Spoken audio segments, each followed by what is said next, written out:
नमस्कार, मैं हूं राम विश्वकर्मा। आप देख रहे हैं वन इंडिया हिंदी। आज हम एक ऐसे क्राइम की बात करने जा रहे हैं जिससे पूरी दिल्ली सहम उठी है।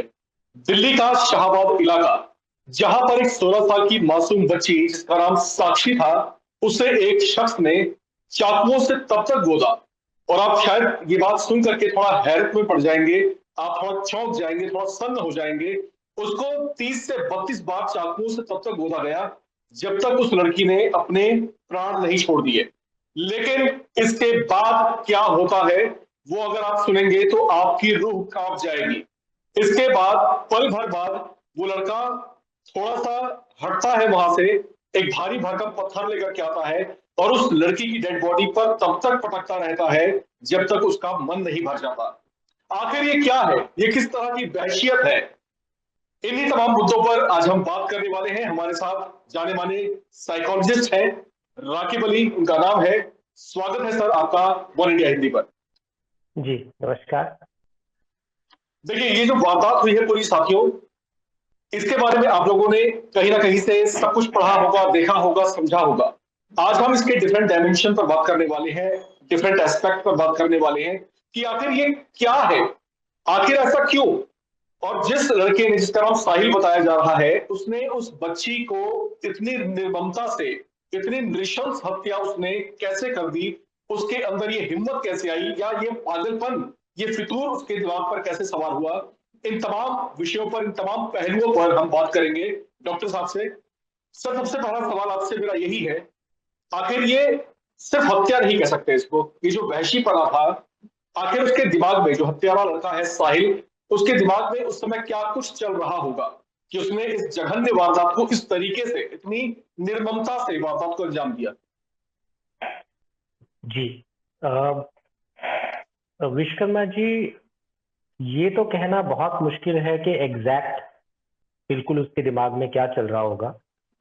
लेकिन अगर हम लोग देखें कि आमूमन जनरली अगर हम बात करें कि जो मर्डरर्स होते हैं या जो इस तरह के लोग हैं जो इस तरह का वाक्य को जो है अंजाम देते हैं, कुछ ना कुछ तो चल रहा होता है उनके दिमाग में। अगर हम जनरली देखें तो पहला चीज है कि विचारों के लेवल पे आप देखिए कि वो अपने आप को कहीं ना कहीं खुद को विक्टिमाइज जो है महसूस करते हैं, यानी कि वो ही उन्हीं के साथ कोई ना कोई जो है इस तरह की वारदात सामने वाले ने अंजाम दी है जो उसके हिसाब से बहुत बुरी हुई है।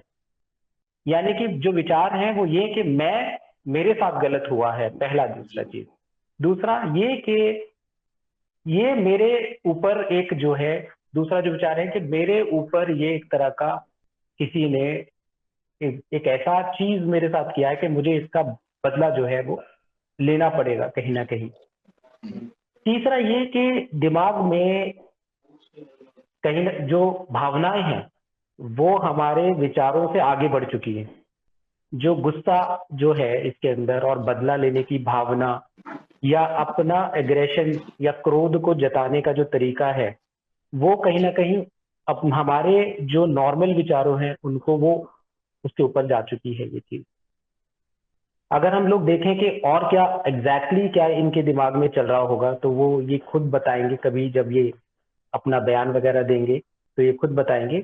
लेकिन अमूमन जो इस तरह की एंटी सोशल यानी कि जो अपराध होते हैं सोसाइटी के खिलाफ इस तरह के, उसमें पहले से ही जो इंसान है वो अपने आप को सच और अपने आप को सही मानकर ही वो इस तरह की वारदात को अंजाम देता है कहीं ना कहीं, जो कि ऑफकोर्स डॉक्टर साहब, आपने थोड़ा सा, आपको यहाँ पर बीच में इंटरप्ट करना चाहूंगा। इस समय हमारे साथ तमाम दर्शक भी बने हुए हैं, अगर आप चाहे तो आप भी डॉक्टर साहब से अपनी क्वेरीज कर सकते हैं, जो भी मन में आपके आ रहा हो कमेंट्स कर सकते हैं आप। डॉक्टर साहब, सबसे पहले आपने जो अभी बात जो की है, अभी भावनाओं की जो आपने बात की है या भावों की बात की है, देखिए, एक सामान्य मनस्थिति जो होती है किसी व्यक्ति की, सबको गुस्सा आता है, सभी लोग खुश होते हैं, एक स्थिर मानसिकता भी होती है। लेकिन अमूमन होता ही है ना, एक सामान्य स्थिति जब होती है तो किसी व्यक्ति को जो गुस्सा आता है, जब वो एक्सट्रीम हो जाता है, तो बहुत ज्यादा वो किसी को जो है हानि पहुंचाने की कोशिश करता है। लेकिन इतना एक्सट्रीम हो जाना कि हम किसी के प्राण ले लें, हम किसी की जान ले लें, तो ये आखिर क्या है? और अगर ऐसा है तो ये किस तरह का डिसऑर्डर है या किसी तरह की जो है विकार है मानसिक, या फिर है क्या? और अगर ऐसा विचार किसी के मन में आता हो तो उसे किस तरीके से क्योर कर सकते हैं, क्या कुछ ऐसा है? हाँ, तो आपने आई थिंक इसमें 3 जो विषय हैं उसको एक-एक करके जो है जी आंसर करने की कोशिश करते हैं, उसको देखने की कोशिश करते हैं। पहला ये कि ये भावनाएँ एबनॉर्मल कैसे हो जाती हैं? जी नॉर्मल तो गुस्सा सभी को आता है और गुस्सा एक वाक़ई में जी नॉर्मल भावना है। यहाँ पर हम लोग को एक चीज़ देखनी होगी कि नॉर्मल भावनाओं के साथ नॉर्मल व्यवहार हम लोग करते हैं। जी यानी कि ये इस बात की काफ़ी अच्छी संभावना है कि इस व्यक्ति के हिसाब से इस तरह के व्यक्तियों के या आपराधिक मामले वाले व्यक्तियों के लिए कुछ व्यवहार जो हम लोगों के लिए अब नॉर्मल है, उनके लिए वो सामान्य व्यवहार में हो सकता है वो आते हों।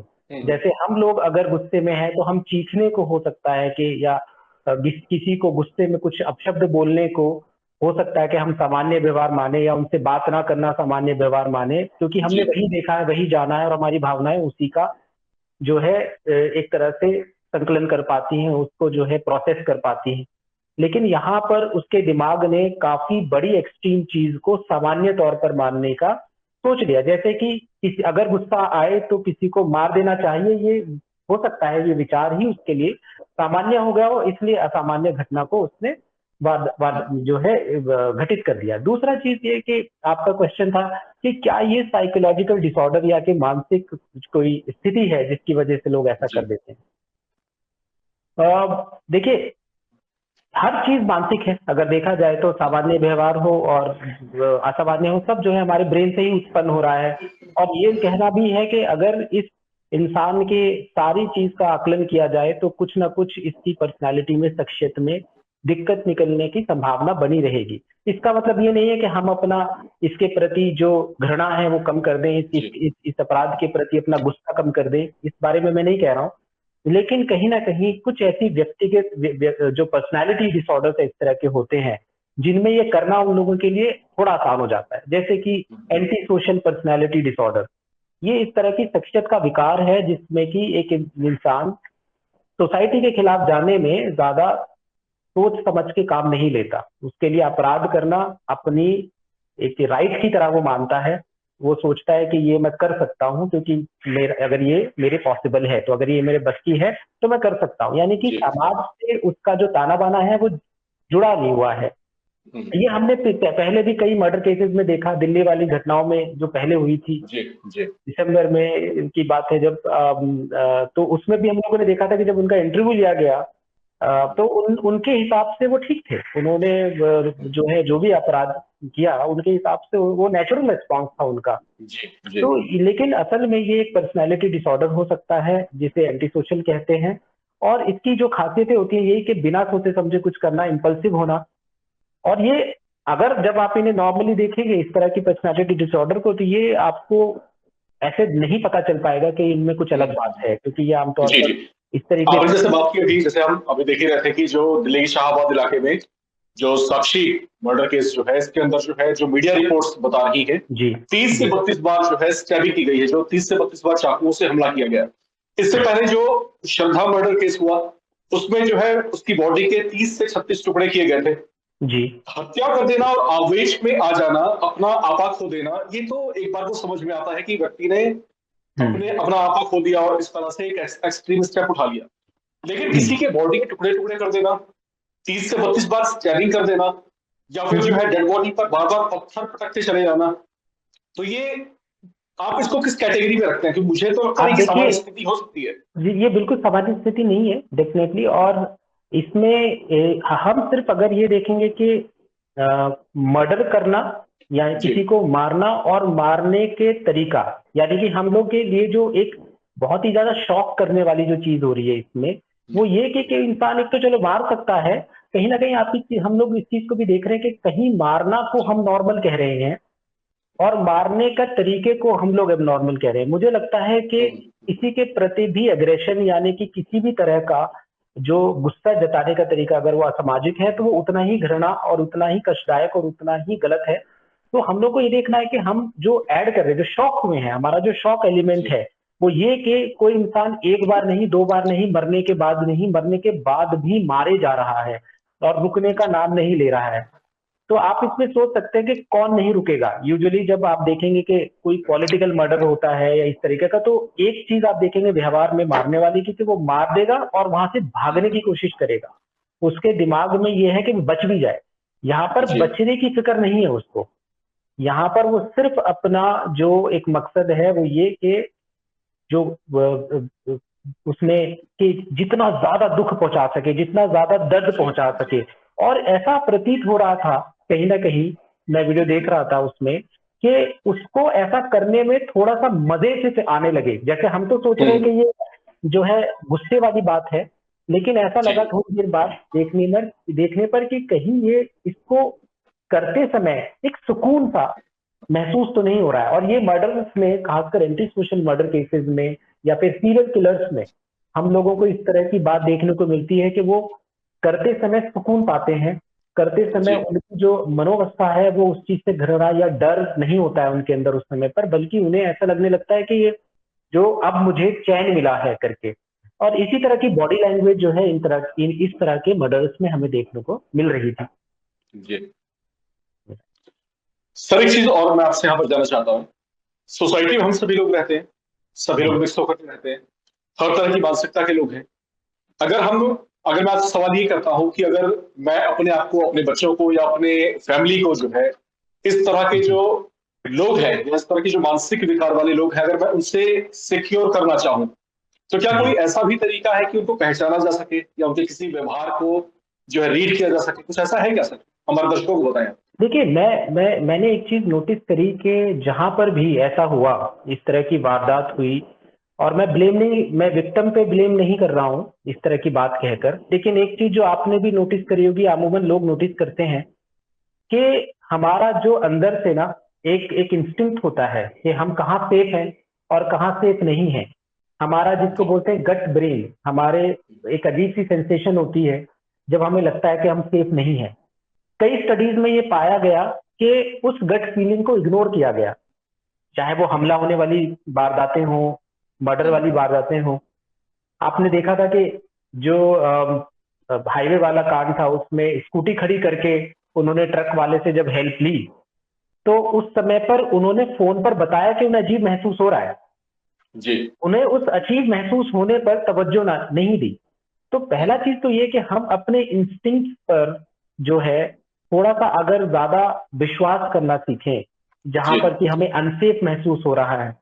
इन लोगों की पहचान करना थोड़ा मुश्किल है, क्योंकि एंटी सोशल लोगों को भी ये पता होता है कि उनके इरादे किसी को पता ना चल पाए, तो जी वो जी यूजुअली जो अपना तरीका है वो बड़ा चार्मिंग रखते हैं, वो लोगों से मेल भाव रखते हैं। इस तरह का एहसास होने में थोड़ा टाइम लगा देते हैं कि लोगों को पता ना चले, ये इस तरह का।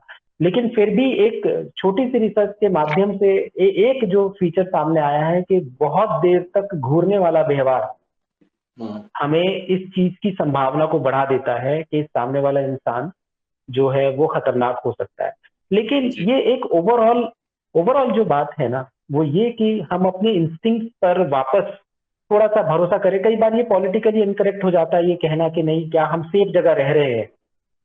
हम हमेशा से एज ए सोसाइटी अनसेफ लोगों से घिरे हुए हैं, अनसेफ जगहें भी हैं। और मुझे लगता जी है कि इस बात की उम्मीद ना ही की जाए कि कोई ऐसी एक जो है व्यवस्था हो जाएगी जहां पर हर जगह पर हर समय सेफ्टी का अनुभव आप कर पाएंगे। तो मुझे लगता है कि बच्चों को जो है, खासकर जो है महिलाओं को, इसलिए ये नहीं कह रहा हूँ कि आजकल तो जो है बच्चे लोग चाहे मेल हो फीमेल सभी एग्रेशन के पात्र हो सकते हैं, लेकिन एक ट्रेनिंग की जरूरत है कि कब वो जो है अपना जो जी गार्ड्स है जी उस पर विश्वास वापस से करें। जी। आपकी इसी बात को मैं थोड़ा सा आगे बढ़ाता हूँ एक सवाल के साथ सर। जी देखिए, कोई कुछ भी होता है अगर, या फिर हमारे दिमाग में कोई भी बातें अगर पनपती हैं तो उसकी सीडिंग जी होती है कभी न कभी, उसका बीजारोपण कभी जी ना कभी हुआ है। तभी वो आहिस्ता आहिस्ता आहिस्ता वो बढ़ते बढ़ते बढ़ते वो एक मानसिक स्थिति ऐसी बना देता है कि व्यक्ति जो है अपना आपा खो दे, या फिर किसी को उस तरीके से हार्म पहुंचाए, या फिर इस तरह की जो जी नोटोरियस क्राइम्स हैं उनको वो अंजाम दे दे। अगर मैं जो है बालपन की बात करता हूँ, बच्चे जैसे हैं सभी परिवारों में होते हैं, तो गार्जियंस अपने बच्चों को किस तरीके से कंट्रोल कर सकते हैं, या फिर किस तरीके से उनका मार्गदर्शन करें, किस तरीके से उन्हें समझाएं, बताएं, ताकि आपने वो जो है जब वो ग्रोथ करते हैं तो इस तरह की स्थितियों से अपने आप को सिक्योर कर सकें और इस तरह के लोगों से अपने आप को बचा सकें। तो दोनों पहलुओं पर आप थोड़ा सा बताएं आप हमारे दर्शकों को। जी, आपने बहुत सही इस बात बारे में मेरा ध्यान लेकर आए आपके। ये जो सिलसिला है एंटी सोशल व्यवहार तक पहुंचने का, इसके पीछे दो तरह का हम लोगों को ध्यान देना होगा। एक तो वो जी जो लोग बहुत ज्यादा इस तरह की कंडीशंस में खुद पले बड़े होते हैं, जिनमें कि उनको बहुत नुकसान पहुंचा, उनकी शख्सियत को, उनके शरीर को, उनको विपदाएं पहुंची, उनको आपदाएं पहुंची, उनको, ये लोग जो है एक तरीके से धीरे धीरे उस चीज को वापस देना चाहते हैं सोसाइटी को एंटी सोशल फॉर्म में। और इस बात की संभावना बन जाती है कि वन ऑफ द टाइप एक तरह का एंटी सोशल पर्सनैलिटी वहां से निकलता है, जिसे सोशियोपैथ कहते हैं हम जी लोग।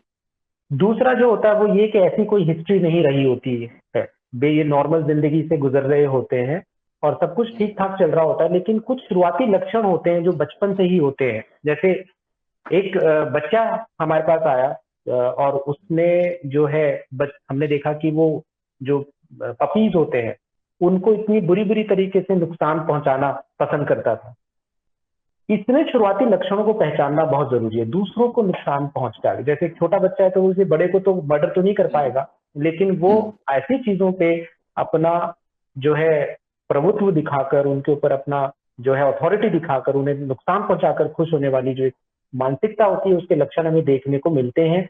धीरे धीरे ये लोग रूल तोड़ना शुरू करते हैं, जो सामाजिक रूल हैं उनको। जब भी हम देखें कि हमारा पाला किसी ऐसे इंसान से पड़ा है जो रूल के खिलाफ काम करने की कोशिश करता है, किसी ने कुछ बोला कि भाई यहाँ पे नहीं, अरे मैं तो ऐसा ही करूंगा, ये भी काफी शुरुआती लक्षण है। और माँ बाप को और समाज को इसके प्रति जो है एक अवेयरनेस रहनी होगी कि शुरू में ही उसका भुगतान उसको करना पड़े, कॉन्सिक्वेंस मिलना शुरू हो जाए, तो हो सकता है कि आगे जाके इस तरह की पर्सनैलिटी से हम बच पाए। तो दोनों जी दोनों ही चीजें जरूरी है कि ऐसी सोसाइटी का गठन करना जहां पर लोगों के साथ इस तरह का व्यवहार ना हो, और दूसरे हाथ पर जब हम शुरुआती लक्षण देखें कि एक बच्चा है जो दूसरों को दुख पहुंचाकर खुश हो रहा है या वो रूल नहीं मान रहा है, उसका प्रोग्रेशन एंटी सोशल पर्सनैलिटी की जगह पर हो सकता है। जी बहुत हमें सचेत रहने की जरूरत रहती है वहां पर। जी बिल्कुल। तमाम लोगों को इस बात को बेहतर तरीके से समझना चाहिए कि समाज में हम भी रहते हैं, आप भी रहते हैं, और आप ही की तरह और भी बहुत सारे लोग रहते हैं। अलग अलग तरह की सिचुएशंस हैं, परिस्थितियां हैं, और जो क्रिमिनल्स हैं और जो क्रिमिनल मेंटेलिटी के जो लोग हैं, जो इस तरह के क्राइम्स को अंजाम देते हैं, वो भी इसी सोसाइटी से आते हैं, कहीं और से नहीं। जी वो भी किसी के जी बच्चे हैं, किसी न किसी परिवार में पले बढ़े हैं। तो जी सबसे पहले जब आप ब्लेम करते हैं तो अपने आप को भी टटोलिए। कहीं आप अपनी तरफ से कोई अपने बच्चों को कोई लापरवाही तो नहीं कर रहे, या फिर उनके मार्गदर्शन में कोई कमी तो नहीं छोड़ रहे जो आपकी तरफ से किया जाना चाहिए, कहीं उसमें कुछ ढीला हवाली तो नहीं है। तो इन तमाम पहलुओं पर आपको भी अपने स्तर पर ध्यान देने की आवश्यकता है। वही डॉक्टर साहब यहाँ पर अभी समझाने की कोशिश कर रहे थे। बात को हम आगे बढ़ाते हैं सर। एक कॉन्ट्रोडिक्शन था, आप सभी लोगों ने तस्वीरों को देखा ही होगा। एक कॉन्ट्रोडिक्टरी चीज यहाँ पर जो समझ में आई, और आप लोगों ने भी देखी और महसूस की होगी। जिस समय साहिल नाम का जो हत्यारा है, जब वो साक्षी पर धारदार हथियार से जब हमला कर रहा है, उस दौरान जो है लगातार लोग आते रहे, जाते रहे, कुछ लोग खड़े होकर देखते भी रहे, किसी ने रोकने की कोशिश नहीं की। एक लड़के ने हालांकि हाथ लगाया उसको कि रोके, लेकिन फिर भी वो वहां से भाग गया। सर, ये किस तरह की मानसिकता है? हम अपने आप को कहते हैं कि हम पूरी तरह से नॉर्मल हैं, हम सामान्य जी मानसिक स्थिति में हैं, लेकिन हमारे सामने जब इतनी नृशंस हत्या हो रही है, जब इतने जी इतने भयंकर जो है वारदात को अंजाम दिया जा रहा है, उस जी स्थिति में भी लोग जो है सामान्य तौर से उसको देख पा रहे हैं। कोई जी रिएक्शन बिल्कुल। नहीं, कोई बचा, कोई डिफेंसिव जो एक बॉडी लैंग्वेज होती है, वैसी बॉडी लैंग्वेज नहीं दिखाई दे रही किसी को। तो जी ये क्या, ये सोशल मेंटल डिस्टर्बेंस है, क्या है सर? ये इसको थोड़ा सा आप डिफाइन करें, समझ नहीं आ रहा है क्या है, क्या ये? ये जो फिनोमेना है, ये जो इस तरह का घटनाएं हैं, ये पहले से होती आई हैं, और इसके बारे में सोशल साइकोलॉजी ने हमें काफी अच्छा जो है चीजें बताई इसके बारे में। क्योंकि मैं देख रहा था कि कई कार्यक्रम में लोगों को और पूरी दिल्ली को ही उसका गुनहगार जैसी हेडिंग्स हम लोग देख रहे थे। और जी मैं उससे पूरी तरीके से वाकिफ नहीं रखता, क्योंकि हमें समझना होगा कि जो इंसानों का जो दिमाग है वो एक तरीके से काम करता है, उसमें बड़ी अजीब सी बात देखी गई हम लोगों ने जी कि इस बात की संभावना कम होती चली जाती है जितने लोग उस घटनास्थल पर मौजूद होंगे। यानी कि आप देखेंगे कि एक इंसान को अगर जी एम्बुलेंस की जरूरत है और अगर वहां पर 2 लोग हैं तो इस बात की संभावना काफी ज्यादा है कि वो इंसान सही समय पर हॉस्पिटल पहुंच जाएगा, कंपेयर टू अगर वहां पर ज्यादा लोग हैं। जितने ज्यादा लोग होंगे उसकी संभावना हॉस्पिटल पहुंचने की कम होती जाती है। इसके पीछे इसको कहा गया डिफ्यूजन ऑफ रिस्पॉन्सिबिलिटी, या फिर इसको कहते हैं by standard phenomena social psychology में। इसमें होता क्या है कि जब लोग देखते हैं कि और भी लोग वहां पर मौजूद हैं, सबके दिमाग में एक ही थॉट आने लगता है, कि विचार आने लगता है कि ये लोग क्यों नहीं कर रहे कुछ, या मैं ही क्यों करूं। इस तरह के विचार आने पर टाइम जो है वो निकलता चला जाता है, और जो दूसरी भावनाएं हैं जैसे कंफ्यूजन है, या फिर ये हो क्या रहा है वाली भावना, या फिर इंसान का खुद का फाइट और फ्लाइट रिएक्शन, जैसे उसने बचाने की कोशिश करी लेकिन वो खुद इतना घबरा गया कि वहां से वो भाग गया, उसको वही समझ आया। और बाकी लोग एक तरह से बड़ा अजीब और गरीब व्यवहार करते हुए नजर आ रहे हैं, देख रहे हैं कि कंफ्यूजन से हैं, समझने की कोशिश कर रहे हैं। इसके पीछे दिमाग का एक और दूसरा जो सोचने का तरीका है। हमारा दिमाग, हमें लगता है कि वो चीजें देख रहा है, लेकिन साइकोलॉजी के हिसाब से वो चीजें प्रिडिक्ट कर रहा होता है, वो चीजों की जी जी संभावनाएं निकाल रहा होता है। अगर आप मान लीजिए रोड पर जा रहे हैं और सामने से शेर आता हुआ दिखाई दे 1 किलोमीटर दूर से, और आपका पहला रिएक्शन ये होगा कि ये शेर है या कुत्ता है, और इस बात की संभावना ज्यादा है कि आप आगे चलते चले जाएं और कुत्ता ही मानकर उसको, क्योंकि उस जगह पर यूजुअली डॉगीज के कुत्ते होने की संभावना बनी रहती है।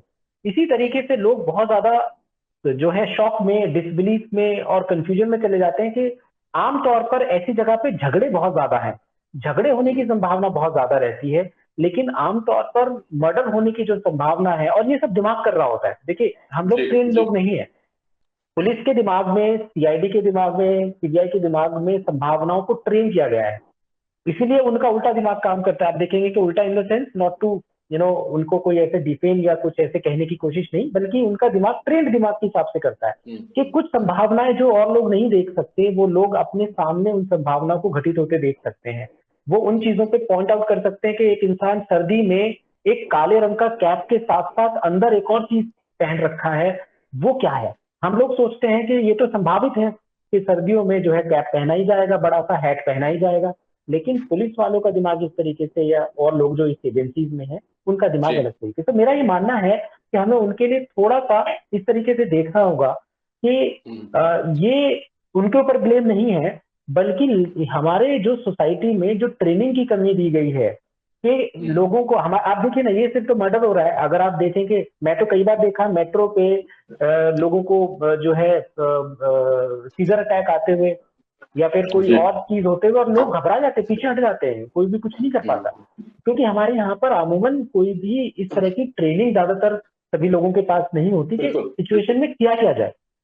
बिल्कुल। मानसिक स्तर पर जो है बच्चों को, मुझे ऐसा लगता है कि स्कूल कॉलेज के समय से ही बच्चों को मेंटली प्रिपेयर करने की आवश्यकता है। उनको समय जी से जो है ट्रेनिंग दी जाए, उनकी काउंसलिंग की जाए, उनके मन में ये भाव जगाया जाए कि अगर कोई व्यक्ति कष्ट में है, किसी परेशानी में है, तो वो ये चीजें उनकी प्रैक्टिस में हो शुरू से ही, बचपन से ही, कि वो जी दया भाव रखे, किसी की सहायता के लिए सबसे पहले निकल करके बाहर आए।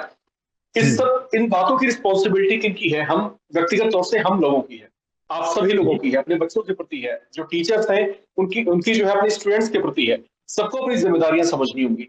सर एक और जो एक संजीदा सवाल, मुझे पता है कि आप कानूनी जानकारी आपको नहीं होगी, लेकिन कानून और साइकोलॉजी से जोड़ करके मैं एक सवाल आपसे यहाँ पर जानना चाहता हूँ सर।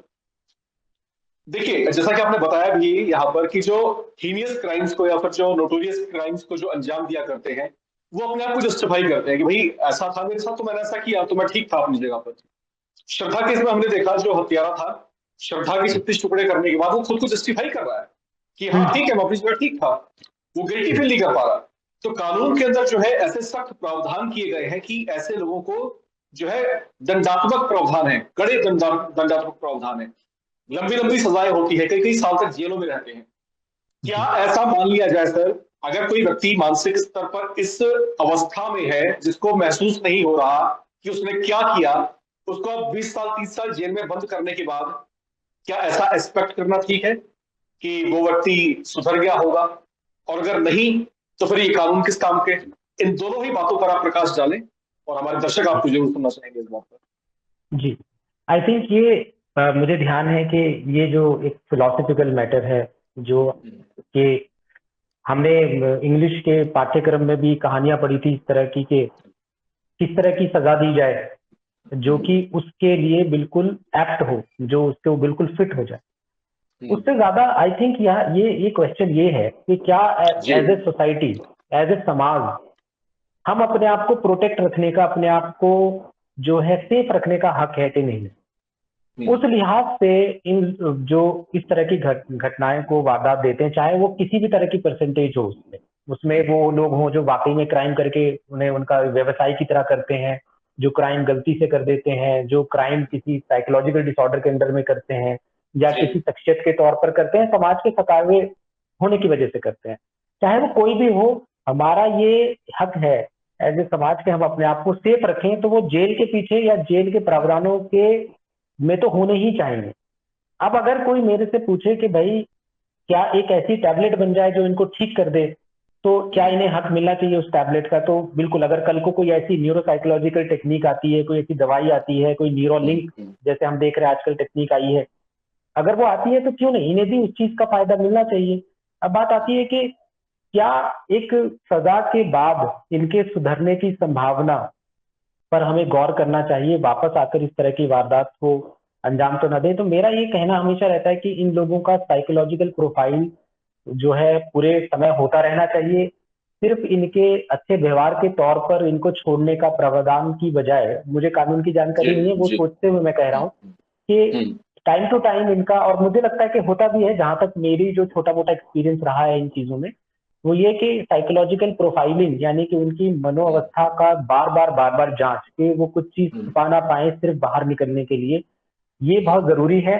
और साथ में एक ऐसा सामाजिक तौर पर, लीगल तौर पर, और जो है मैं बोलूंगा कि मेडिकल के तौर पर कोई ऐसी चीज आए जिससे कि ये तबका जो है, जो जो क्राइम करता है किसी भी वजह से करे, उसको अगर मौका मिले कि ये फायदा उठा सके उन तकनीकों का, तो इनको भी मिलना चाहिए। मैं रिफॉर्मेटरी वाली साइड पे, अगर आप पूछें रिफॉर्म की साइड और जो है दंडित होने की साइड किस तरफ है, तो मैं अपने आप को सेफ कहने की वजह से नहीं, बल्कि मैं आपको सेंटर में, क्योंकि मेरे पास इस प्रोफेशन के नाते ये ट्रेनिंग ज्यादा मिली होती है कि सबको सुने, सबकी बात सुने, तो ये रहता है कि बीच में रहने की एक जो है संभावना बनी रहती है एज ए मनोचिकित्सक। तो दोस्तों आज यहाँ पर इस बातचीत को यहीं पर खत्म करते हैं। हमारे जो गेस्ट थे राकिब अली जी, जाने माने साइकोलॉजिस्ट, मनोविज्ञानी, आप इनको सुन रहे थे। साक्षी मर्डर केस जो दिल्ली में हुआ, सबकी रूह उससे कांप गई, लेकिन समाज में इस तरह की वारदात, इस तरह की घटनाएं अक्सर होती रही हैं, शायद आगे भी होती रहेंगी। कामना हमारी यही है कि ऐसा फिर से ना हो, लेकिन हमारे ही समाज से इस तरह की क्रिमिनल साइकोलॉजी पनप रही है। अपने मन को टटोलिए, कहीं इसके पीछे आप खुद जिम्मेदार तो नहीं है। आपका बच्चा जो हंसी मजाक में आपको कभी जोर से हिट कर देता है, कभी जो है किसी को नुकसान पहुंचाने की कोशिश करता है, आप उसको हंसी में टाल दिया करते हैं, क्या ये कहीं उसके मानसिक विकार की सीडिंग तो नहीं है जिसको आप नेग्लेक्ट कर रहे हैं? तो ये चीजें आपको भी समझनी है। एक जिम्मेदार नागरिक होने के नाते, आप किसी भी प्रोफेशन से हो सकते हैं, लेकिन एक जिम्मेदार नागरिक होने के नाते अपने परिवार से आप शुरू कीजिए। कहीं ऐसा ना हो जाने अनजाने आपके अपने परिवार से कोई क्रिमिनल भविष्य का तैयार हो रहा हो। बहुत संजीदा सा विषय है, बहुत ही बारीक विषय है, इसको दिल से समझिए, जहन तक लेके आइए, उस पर विचार कीजिए, मंथन कीजिए, अपने परिवार से आप शुरुआत कीजिए, ताकि हमारा समाज ज्यादा सुरक्षित और ज्यादा सेफ हो सके। आज की बातचीत को हम यहीं पर खत्म करते हैं। आगे खबरें जारी रहेंगी, आप बने रहिए हमारे साथ, देखते रहिए वन इंडिया हिंदी। नमस्कार।